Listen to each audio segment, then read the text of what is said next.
Hello and welcome to Chatz, a television podcast, season 13. On this season of Chatz, a television podcast, me, your co-host Alan, as well as the host of Chatz the Air, it's Magellan! Woo! Yeah! Honk honk. Honk honk. Me and your co-host Magellan are going to be discussing canceled TV shows. That's right, folks. We're not here to talk about shows that finish. We're not here to talk about shows with meaningful endings. We're going to talk about shows that got the axe for one reason or another, ideally in less than a season. And now this is a format that we've been trying to cover here on Chats for a while. So if you haven't listened to Chats before, we do actually usually cover shows that have finished in some way or another. But we wanted to see what leads to a show getting canceled. Why do certain shows get canceled and others make it? So we're talking about, for the next couple weeks, 3 canceled series that made it less than 13 episodes, actually. Coincidentally, unlucky number 13. None of them made the mark.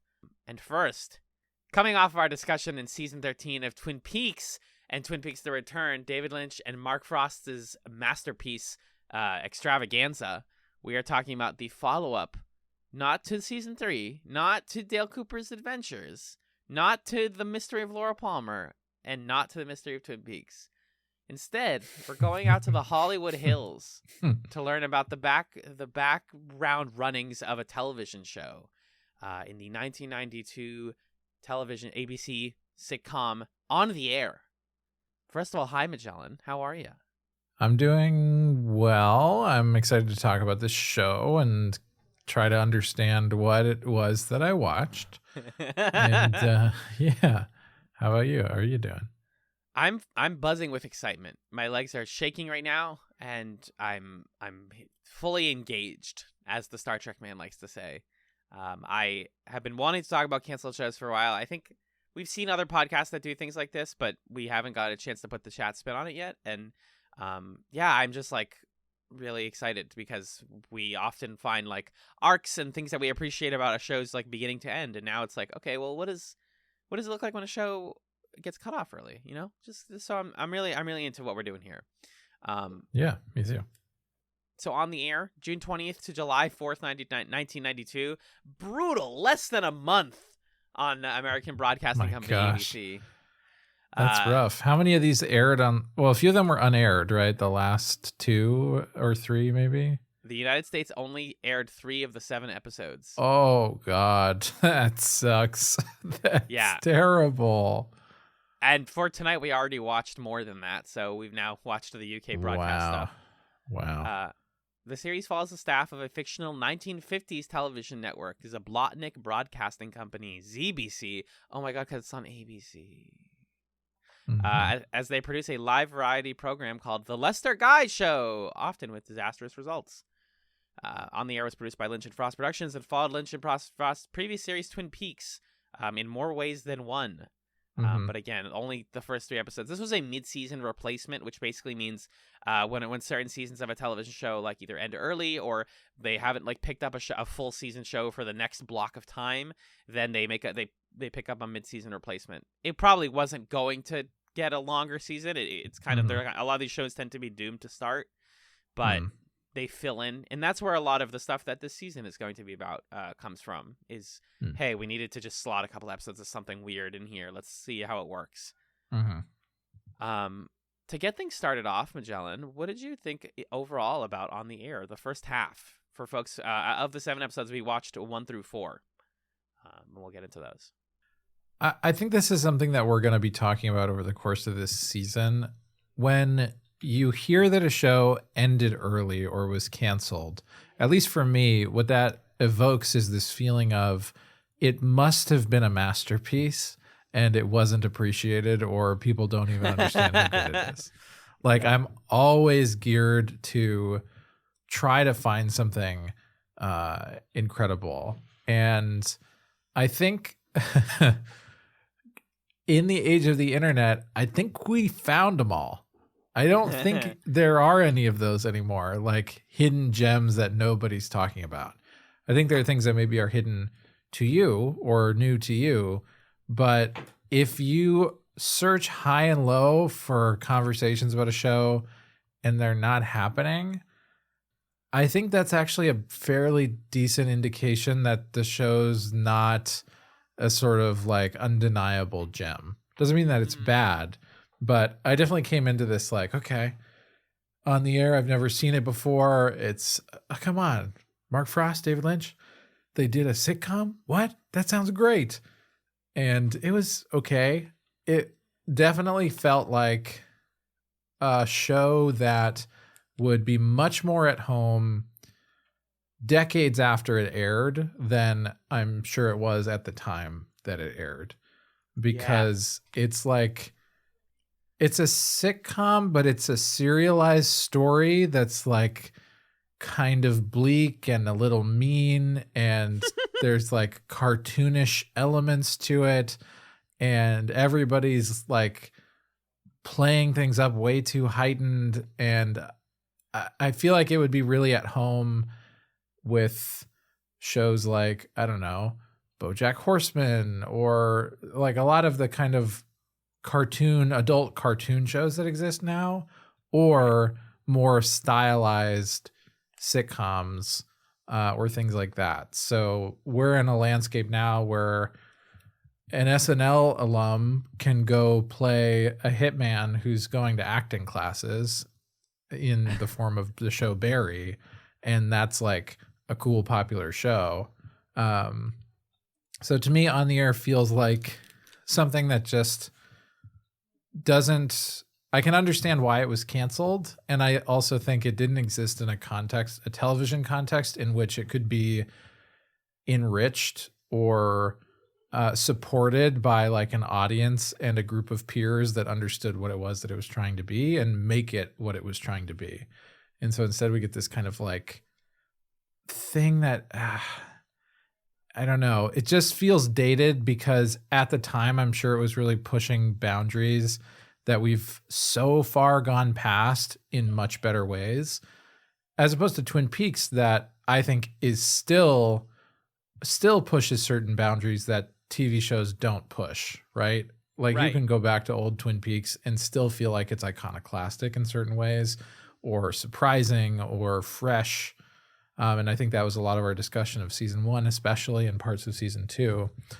But with this, I've just seen this sort of approach to a sitcom done better, like no exaggeration, dozens of times. Oh, no doubt. As a subversive sitcom or drama about sitcoms, I mean, we talked about Studio 60 on the Sunset Strip. Say what you will, that is a like semi-successful drama. That is a better version of this. Yeah, which is hard to say, right? Right? Can I get you on record saying that you liked Studio 60 on the Sunset Strip more than this? I would never legally say that. Okay. I unequivocally say that Studio 60 is actually a good show, and this is a not great show. Oh, God. That has really interesting, good elements. Literally hemorrhaging listeners right now. I can't believe you. I thought you were my boy in this. I thought we were. Studio 60 is also a bad show. Like, it's pretty bad. It's just a really good show. Well, it's a different type of thing, right? Because you said earlier that that this show, it was like a little bit bold for its time, and definitely not that bold now. I enjoy the cartoon slapstick elements more than I thought I would. I like actually found myself laughing at certain comedic elements. I know obviously like it's David Lynch and Mark Frost, so there are parts that are a little yikes. It's them in the 90s doing jokes about like foreign people and disabled people here and there, and you're like, oh wow, you know. And we'll talk about that stuff, but like overall, I don't think you get live action slapstick anymore. I think this also comes from the era of like Roger Rabbit, or like some of the Looney Tunes stuff, where it's like these are well respected actors doing ridiculous things, and that element of it is genuinely unique to me. And just through the lens of Frost and Lynch, we're like, so. To sort of attempt to break down the breakup there. I mean, break down the breakup. Yeah. Lynch has creator credits on the whole show, and he directed the first episode. Which, fun fact, the first episode in 1997, TV Guide ranked it number 57 on its 100 greatest episodes of all time. What? So, that's a bummer, right? Wait, in what year they did that? 1997. So years later. 5 years later. interesting. A lot of great TV hit after that point, I guess. Yeah, a lot of good in 1997. I'm looking at that list right now. Damn. Yeah, read me that list from. Hold on, Give me the top 10. Yeah. Okay. Top 10. Now, number 1, Mary Tyler Moore Show, Chuckles Bites the Dust. Okay. Number Sure. 2, I Love There's Lucy. probably one Lucy from does MASH. a TV commercial. Okay. Yeah, a lot of these are sitcoms. Because it's TV guides. Number 3, ER, Love's Labor Lost. Okay. Number 4, Seinfeld, The Boyfriend.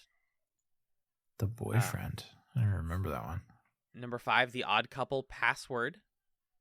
I did like The Odd Couple. Number 6, The Honeymooners, The $99,000 Answer. 7, Cheers, Thanksgiving Orphans. 8, The Dick Van Dyke Show, Coast to Coast Big Mouth. Why are there so many shows about shows? 9, The Bob Newhart Show, Over the River and Through the Woods. And number 10, The X-Files, Clyde Bruckman's Final Repose. Whoa, let's go. I love season that. 3, episode 4. Magellan, if folks don't know, over on our Patreon, patreon.com/chatspod, is solo watching The X-Files, and he's nearing the end of season 2, so you'll get to Clyde Bruckman's Final I'll Repose. get to that in about 2 years or so, I think. 2.5. 2.75. Yeah, but back to On the Air. I want to talk about generally what this show is, because we had some trouble watching it, and I don't expect in any way, shape, or form for the listener to have watched this. No, the amount of effort we had to go to watch this makes me confident that nobody listening has seen it. If you've seen the show and you have thoughts on it, please send us your thoughts. I'm starved to talk about this with other people. So let us know. But can I tell the listeners about what we had to do? Yeah, I was gonna say the only people I know who have watched it are Googling it's extremely difficult because there's 2 critics who've written about it ever, and also the title's SEO is pretty bad. Garbage. Yeah, I have to be like David Lynch On the Air. That's the only way I ever find it. And then also people who listen to our podcast knew that we were doing this and have sought it out, but we only found one reliable way that you can tell the people about. Okay, so it used to be on YouTube, and there are a lot of things linking, little articles that are like, whoa, you ever knew that this was a show? It's all on YouTube. And at some point it got taken down. So it's not on YouTube anymore, which would have been perfect and would have made this a lot easier. There's no way to buy it. There's no kind of official distribution of this show anymore, which I don't know. I think that's something that bums me out sometimes about just preservation, personal home media under capitalism, that there isn't a sort of centrally located preservation system that everybody can just access. Because at a certain point, it's why do you care if I want to watch On the Air, right? Why are you trying to squeeze pennies out of me or refuse to make it available just because you won't make money off of it? Can't we just have some sort of central library of data where we can access things that can't be accessed anywhere else? But that's a utopian vision, I guess. It's the hell we live in. Companies will not sell it to you and not give you an option to watch it either, and not arrest you, but call it illegal to then pirate it also. Yeah, it's just kind of silly. Yeah. So there's not a way to really find a legal copy that's being sold new. It's not on streaming or anything like that. There was a moment where I was looking at a VHS copy on eBay that would have cost $100, and I was very close to impulse buying it, and Alan had to talk me out of doing it, which was good because I don't have a way to play VHS tapes. And what I found and we settled on is there's somebody on eBay whose thing, or one of their things, is that they're selling DVD-ROM bootlegs that are ripped from a VHS, where there are hard baked into it Japanese subtitles, and the transfer is not awesome looking, and you get it in a little sleeve, and it comes with a little poster that talks about, it's like an advertisement for some video store that's giving away free copies of On the Air along with some other David Lynch movie. And so now I just have this little poster that's an artifact of Nobody wanted this. And I have this like DVD-R bootleg of On the Air. And so then what we had to do, because what are we going to do? Buy 2 copies of this? What we had to do is I put it into my Xbox One.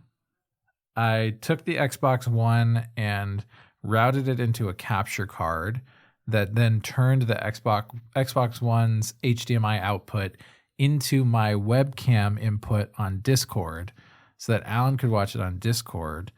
And then I had to take an aux cable from my computer monitor and feed it into my soundboard so that Alan could hear it. So there actually wasn't any software involved in this setup. It was entirely hardware and Discord, and we watched it that way. And it actually ended up working out fine once we had done all of that. But suffice to say, it's not an easy show to access or watch. No. Well, so there was that website Revoc that had like a version that had nice box art, and we were like, "Oh, is this the show? Can I just buy this? It's $20." But A, I don't know how legit that website is, and B, even in their notes they say English audio sound with non-removable Japanese subtitles. So like, you are gonna watch, if you're gonna watch On the Air right now, you're gonna watch with Japanese subtitles. I don't think there's a single way to, unless someone knows how to remove hard subbing, which you can. I don't think you can. It came with a copy of Hotel Room, the 1993 anthology series that David Lynch worked on for HBO. That's funny. And so I like the idea that they were like, here's this failed David Lynch show. It comes with another failed David Lynch show. Anyways, have fun. Welcome to Blockbuster. So shout outs to that eBay user. I would like long-term for somebody who's listening to this podcast out there who has more like tech savvy stuff than we do, to just like screen capture this with audio and put it on a torrent website. I want people to be able to watch this. I want television. Yeah, it also wasn't better. anywhere like that, right? No, we couldn't find it. I don't have like access to I don't have a VPN. I can't torrent everything. I'm all for piracy when you can't buy something if you're not given the option to do it. But like, we don't have the tech to do that, and I would like if someone else is able to do that. That'd be really great. Do the David Lynch community a service. Let them watch On the Air. 'Cause it's interesting, man. It's really interesting. Yeah. So the main thing that I noticed first off coming into it was they have a lot of actors from Twin Peaks here. Lester Guy, the star of the show within the show, is played by Ian Buchanan, who played Dick Tremaine in Twin Peaks season 2, a fan favorite character. I believe the producer or the director of the Lester Guy show. Oh yeah, sorry. Well, so there are a couple people. The director of the Lester Guy show, Valja Gocic, Mr. Zablotnik's nephew, is played by David L. Lander, who is the guy who you might remember from season 2, who like who sells the thing that Leo Johnson can sit in to go to bed. And he like gets stuck in that machine. Oh, that's that guy? Yeah, he's the director in On the Air. Great. So David Lynch was like, yeah, this guy, or Frost and Lynch were like, hey, funny. Love this guy. And then honestly, the most famous person in this, Miguel Ferrer, is playing Bud Budwaller, who's the president of ZBC, Zablotnik Broadcasting. It's basically just like what if Albert worked in television, pretty much. Yeah, all of these characters, all 3 of those feel like weird, like alt universe Twin Peaks, because Lester Guy is, I mean, he's a washed-up movie star who I would believe that Dick Tremaine was a washed-up movie star at some point. Who stayed, I did not know this, I'm reading this from the wiki, he stayed stateside during World War II and made a name for himself because every Hollywood leading man was off fighting the war. That's hilarious. They mentioned that in one of the episodes, I think, but it's like a throwaway line.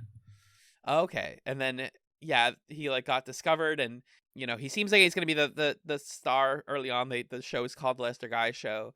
But pretty quickly we are introduced to Betty Hudson, who I didn't recognize this actress, Maria Rubinoff, but she's like not an actress. She has no acting experience. She's very like 50s airheaded, doesn't like kind of head in the clouds character.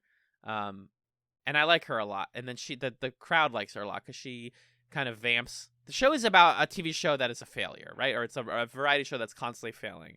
And in one of these episodes, we're not going to go into the details of all the episodes because they really blend together, and they're all, sitcom premises, super simple, right? Yeah. But overall, Betty impresses the crowd with her personality and charm when she was trying to improvise during a technical malfunction, and ends up becoming basically the star of the show, where everybody wants to see Betty, and she's getting dolled up like Hollywood style, and the network has to kind of work around her. And then the rest of the episodes that we watched are like, just they do a trivia game and it goes badly because somebody has an existential crisis, or they have ducks and the ducks keep getting loose and running around. The ducks one was pretty good. That's I think that's the funniest episode for me. Is the ducks one, just because it's so cartoonish and so like broad that it's hard not to appreciate the little beats of it. But yeah, I think that's another thing about this show that I'm enjoying is like broad sitcom plot with a like weirdly dark undertone, which you don't expect, and then it's like, oh, this guy was a failure and nobody actually likes him and this is his whole lifeblood, or the director is like just the network executive's nephew, so that's the only reason he has this job. Like, it's just a little bit cynical, a little bit gritty in a way, in the background of all this zaniness that I was really ingratiated to. But yeah, overall, like episode 1, what do we have here? We got some lots of sound effects. We have a lot of Betty singing, which I actually liked, her singing the Bird in the Tree song that her mom used to sing her. Episode 2 is all about her getting fan mail and coming to the Mr. Zablotnik dinner, and Budweiser guy and Nicole are like, Nicole's one of the other network people. I love Nicole, by the way. She's a standout because she is normal. And it's weird, she's like aggressively positive about everything, right? Yeah. That's everyone else is screaming and being like, they're going to mess everything up. And she's like, we're going to be fine. We're going to get this together. And you need somebody like that to make a show. It's hijinks ensue. And then in episode 3, we got the rigged quiz show. Her, Betty's 7th grade teacher, Miss Thistle, is the one who has the existential crisis. We have the professor on the other side who's supposed to be the really smart guy. Thistle like panics. Then there's like an allergy attack part, and they accidentally answer the final question and win the game. It's great. And then finally, episode 4, the duck episode. They also have a like actual actor in the universe called Stan Tailings, and they're hoping that his like acting it will derail Betty. That's what Lester Guy is hoping for.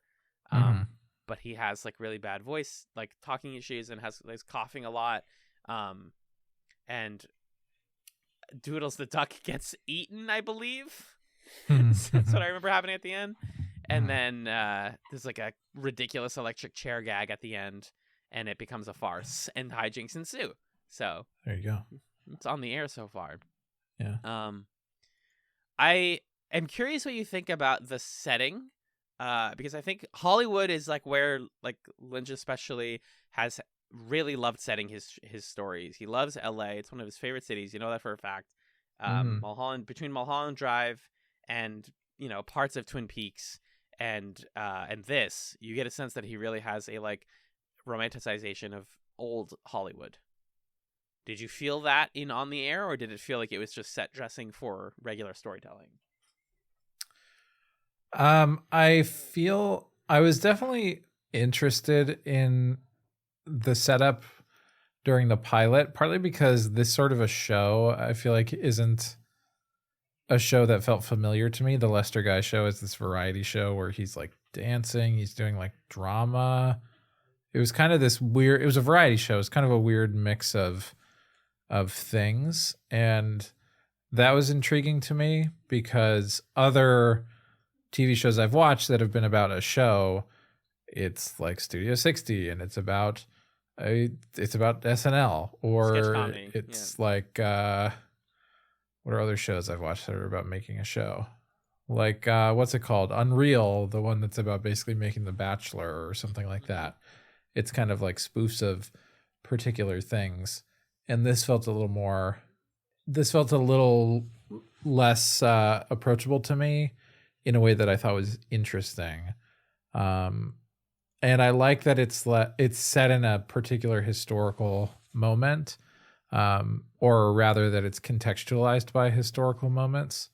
Because if Lester Guy's saying that he didn't go fight World War II, then this can't be. This is in the 50s, right? It seems like. So I was intrigued by those things in the pilot, and then I just don't really think that it went on to say something particularly interesting. I am starting to feel the same way about like show business stories as I am about war stories, which is like, yeah, I get it. Like it sucks. Right. But Tell we do me it anyways because it's something. interesting. Tell me something else, or do it in a way that I haven't seen it done before. And there were moments like this where it was starting to approach that. There were certain ways that characters were portrayed in that kind of heightened, like Twin Peaks season 2 way, or where we saw visual moments that felt like they had license to be a little abstract and strange. But those things were a little too few and far between for this to feel like it was breaking the mold or doing a new kind of show for me. So I don't know. I thought the setting had potential, and I don't think that it really lived up to it necessarily. How do you feel about it? They had such. It seems like they had such a limited budget that they can't even really go outside of the TV studio. So you don't get to like see LA that much. You don't get to see like 50s Hollywood or what the average person looks like. It's all very much contained, almost to the point where it like becomes kind of claustrophobic. With how like contained this series is so far. But it leads to it feeling very surreal, like it's also out of time. I think it was Patrick H. Willems who did that YouTube video that was like, heist movies are actually about making movies. Yeah, and that was Patrick H. Willems. It also had me thinking a lot about like it's a really common and popular thing to make movies and TV shows about making movies and TV shows. It's like more popular than we think it is because they kind of get separated every couple of years. Like people get tired of them and then we want them again. But it happens a lot. And that's what you were saying also earlier is like it's not a new idea. Like, oh, what's the behind the scenes of a variety show?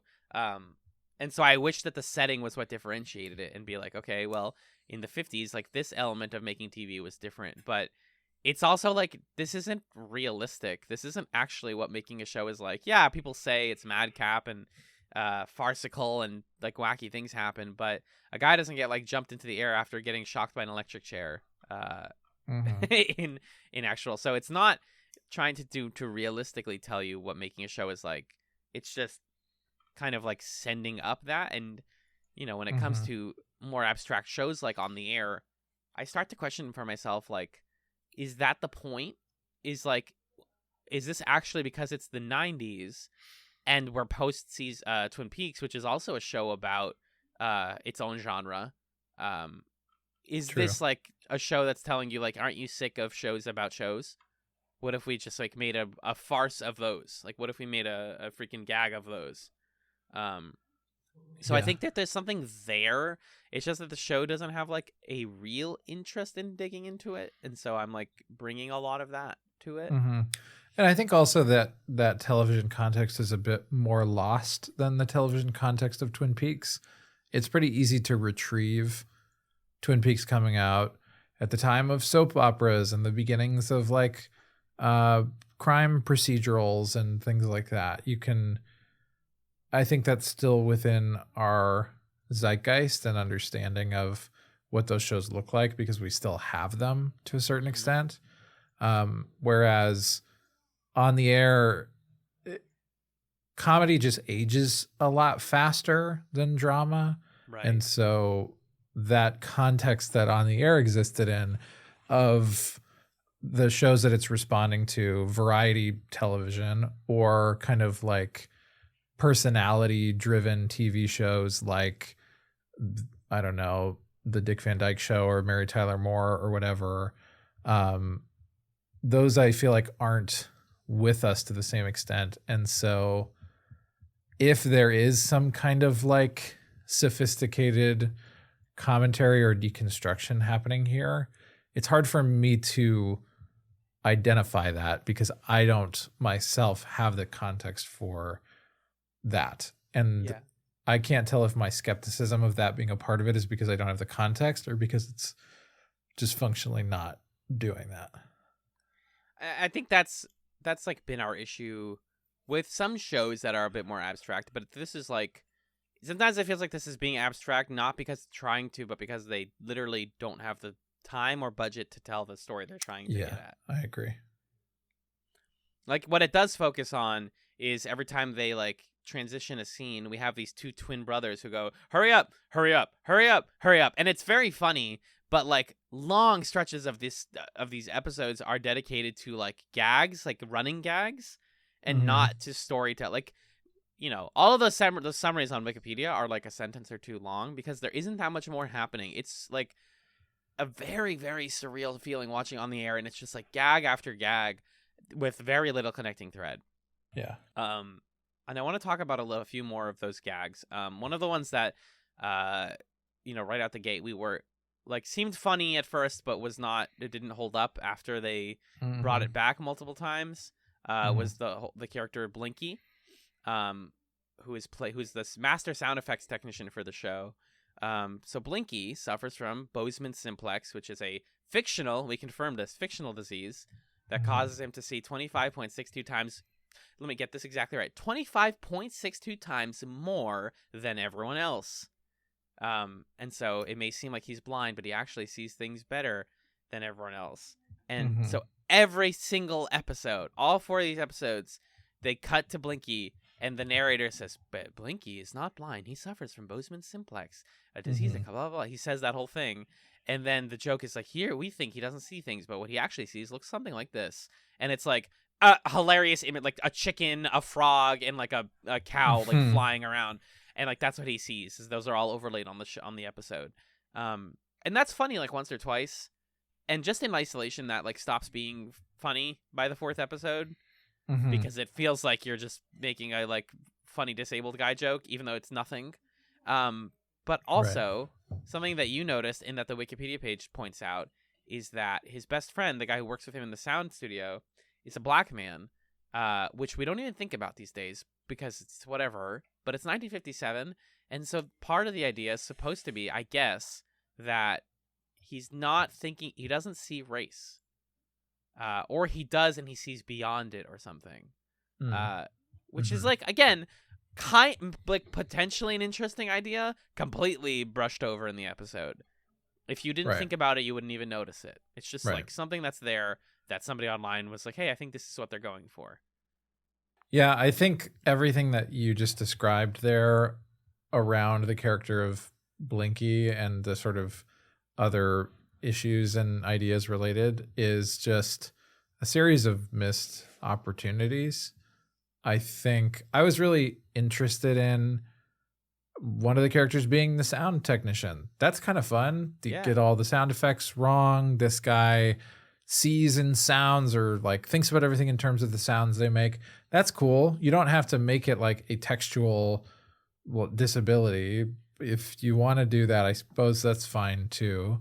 There's nothing wrong with framing it that way if you do it carefully, which is not what happens here.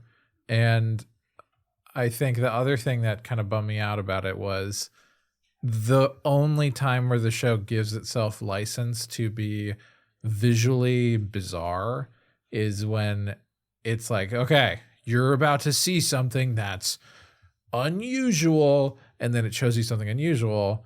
Why not just do that more and in other ways? If this is part of your visual palette, that you're going to have some kind of like disconnected images and shapes and patterns fly across the screen, like let's really go for broke here and make a show that is truly unlike anything else, because those visual moments felt like this jolt of, I have not seen a show dare to do something like this.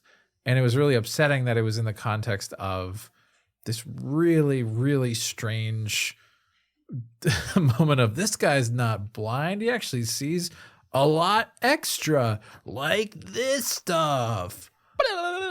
Okay. And then, yeah, the race stuff. I mean, come on, man. You set your show in the 1950s and then you just kind of don't do anything with that. Come on. There's a surprising trend in the 1990s of setting things in the 1950s. I think a lot of that comes from this like sensibility in the 1990s that we were in some way or another like post-racial, that we had thought that we were, which, hey, look at literally Los Angeles in the 90s, guys. There's a lot going on in New York and everywhere. And so there's this like, obsession with like, oh, back in the 50s, like they were so foolish, but look how good we are now. And like, look at this character like Blinky, who like is really cool and fun, and he doesn't notice it. But like, again, it doesn't even feel like they're doing that. It just feels like it's a joke for the sake of a joke. And somebody thought about it.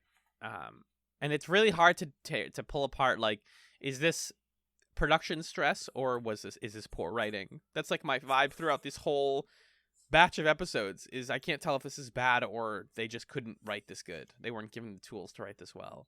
I honestly feel like a lot of this show, I think there's some stuff that's just like careless or straight up discriminatory, and then the stuff that doesn't fall into those camps are things that read well on the page, but the way that they were brought to screen, the pacing is just not quite right, or the audio doesn't sound quite right. I think the show could have been really great as a cartoon. And I think the fact of it is shows like this weren't made as cartoons in 1990 or whenever this was. Yeah, 92. 92. Because there are so many moments where what this show really wants is to have a kind of madcap pacing to it. And you think about something like, it feels like what it really wants to be is 30 Rock, like a dark 30 Rock. And the 30 Rock writers intentionally paced their show like a cartoon. That was like a design philosophy of how do you write a 30 Rock episode? You have the jokes per minute of like, you know, I don't know what they were specifically watching, but like Family Guy or something like that, where you just go boom, boom, boom, boom, boom, boom, boom. And this show, it seemed like it wanted to be that. And I just wish that it had existed at a time where people could understand that that's what it needed to be and realize that vision, because it felt like there were just moments where it's like, okay, here's the joke. And now we're going to kind of rest for a beat. Maybe we're doing it that way because we're used to seeing shows with laugh tracks. Did this have a laugh track? No, right? No, it did not. Okay. Which is what partly leads to the often eerie stillness between jokes, where I was asking you while watching, like, is there supposed to be music here? No? Okay. This is quiet.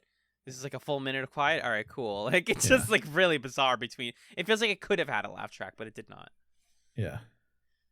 Yeah, and I think, sorry, did you have more to that point? I have a kind of separate thing that's related, but a little interesting. I was just going to say also about the jokes. It feels like, you know, and when I get up in the morning on a work day, I have like a checklist of things I like to do. You know, I like to hit the button on the coffee and like start to make my bed and open my windows and, you know, start journaling. Like I do so many things before like I even think about working on purpose, because working is pain and I don't want the first thing I do to work. Right. And I think that this show has too many things get before the show happens. I think it always feels like just do the story. Either do the story or do the gags. But instead they're like, we have to do every running gag. We have to do hurry up. We have to do Blinky. We have to like do an ad read. We have to do a joke where the director can't speak normal English, which is so annoying and not funny. Oh, we didn't even talk about the joke, but it's just a thing where every vowel he says is the wrong vowel. Yeah. Okay. Like, ha ha ha. I'm giggling. My sides are splitting in half.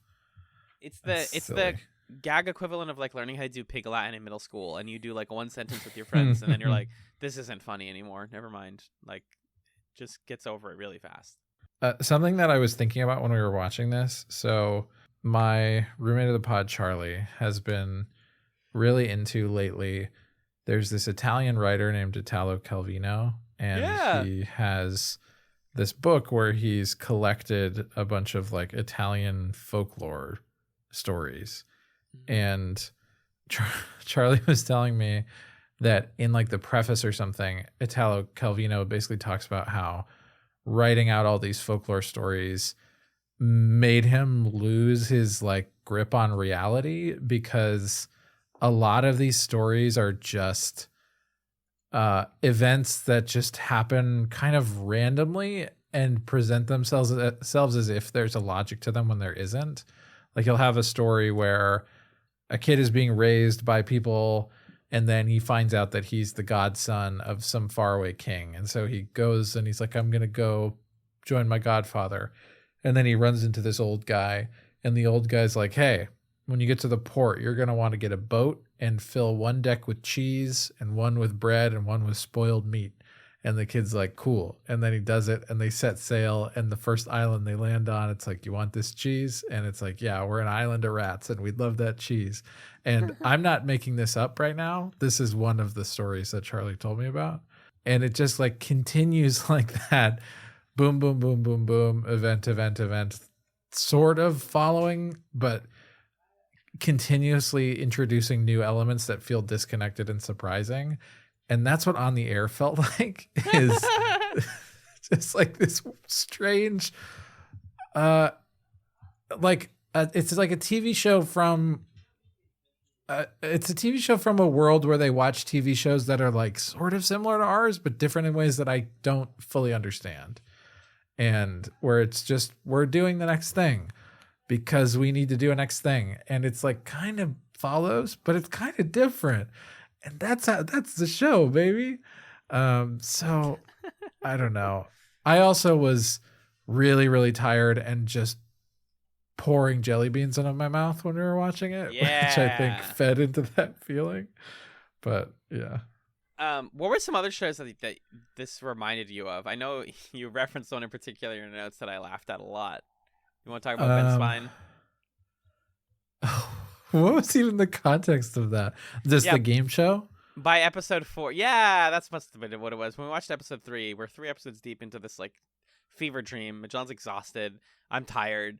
And then I just see Magellan write the note, On the Air walked so when Ben Stein's money could run.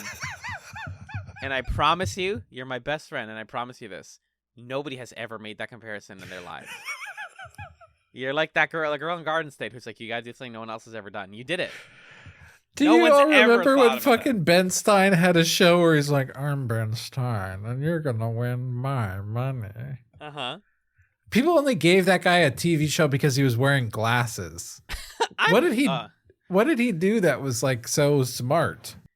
He was in some commercials and had a good personal brand. That's the boring answer. He was the teacher from Bueller. Like, that's your thing, man. You're not that smart. Wow, brutal. I'm thumbing through Ben Stein's money episodes on YouTube. Do you want to know something cool and fun about Ben Stein? Yes. You know, he's like a Republican. Play the sad horns. Well, hold on. Here's something fun. Play them backwards. I'm going to read this part from his Wikipedia. Political endorsements. Stein endorsed John McCain for president in 2008, calling him an impressive guy. That year, he also stated that he would vote for Ralph Nader. In 2012, Stein appeared in political advertisements sponsored by Associated Industries of Florida, supporting legislation that would create 3 resort casinos in South Florida. Okay. He claimed in late 2014 that President Barack Obama was the most racist president in American history, saying Obama made everything about race. Cool. Thanks, Ben Stein. This is the part I wanted to read. Stein initially supported Donald Trump in the 2016 U.S. presidential election, but retracted his support in October 2016, writing, "But it's time for Donald Trump to go back to Trump Tower. Time for Mike Pence to move to the top of the ticket." However, Stein went on to vote for Trump. Oh, man. So Ben Stein sucks. He had a show that's really funny to me, and I want to watch more of it, but they only gave him that show because he talked slow and he wore glasses and went to college and graduate school, I guess. He got a JD at Yale. Congrats, man.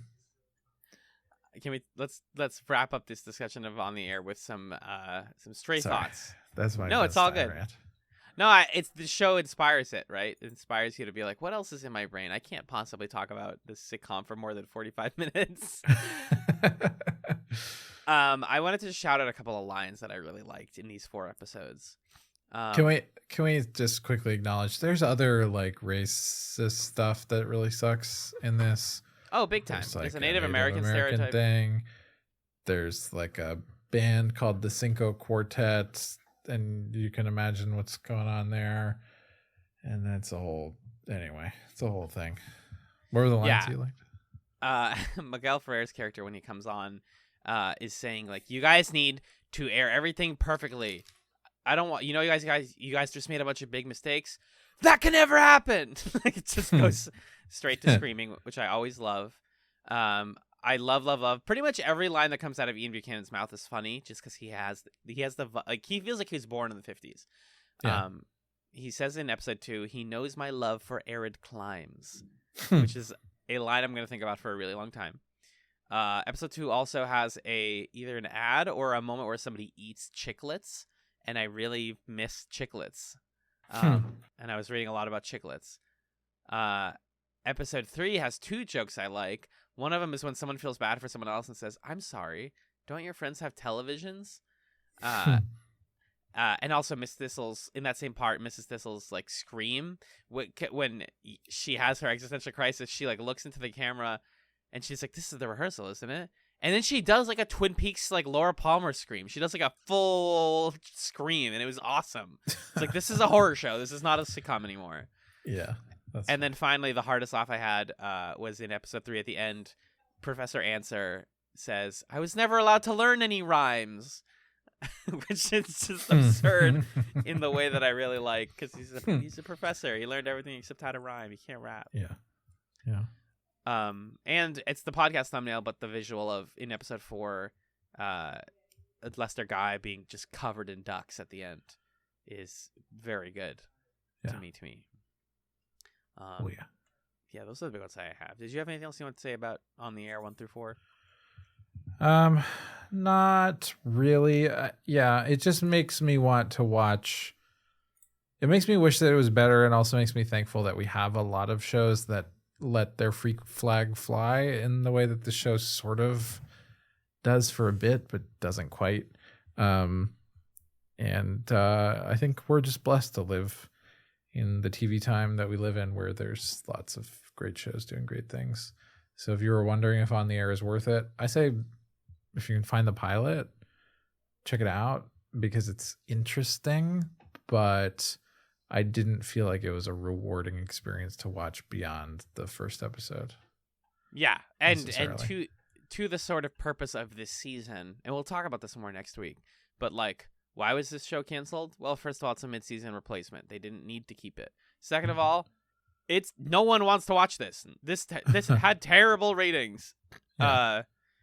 There's like 2 critics online that talk about it. It didn't have a long tail. It didn't have the potential for a long series. It couldn't have ever been syndicated. It's way too weird. And the last thing I will say, though, is the prop work is pretty freaking flames in this show. Lots of good like background posters that were made for Lester Guy and stuff that I was like, damn, this is where all the budget went, was making unique props. But also there are like props that are clearly pulled from the Twin Peaks set also. Like Lester Guy, and I think in episode 2 maybe, gets like his head tied in a bandage, like a big head bandage. And literally Dick Tremaine has that head bandage in Twin Peaks. Yeah, it's kind of strange. Either they had the same joke twice or it's the same prop, and I like to think it's the latter. But yeah, next week we're going to be finishing On the Air. We're going to have on a guest to help us talk about the back end of it and overall our thoughts on the show. And then we're moving right along, baby, because this season, no show lasts too long, and we got places to go, places to be. And that's what we got. Heck yeah. That's all there is to it. Magellan, is there anything you would like to plug for the folks, first of all? Yeah, you can hear me on another podcast if you like video games, if you like Super Smash Brothers.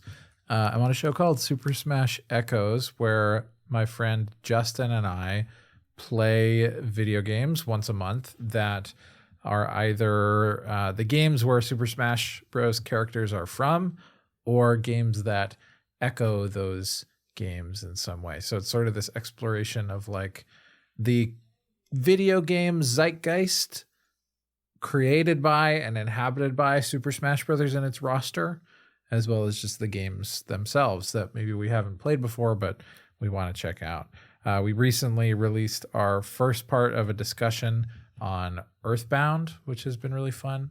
And we've got a few other episodes. We've got like 10 total over on the feed there. So Super Smash Echoes, check us out. What about you? Yeah, I love Smash Echoes. And that Earthbound episode was really good. I just listened to it, actually. Thanks.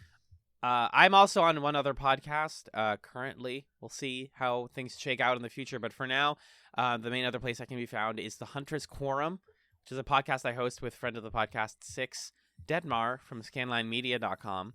And Six and I are big fans of the video game franchise Monster Hunter.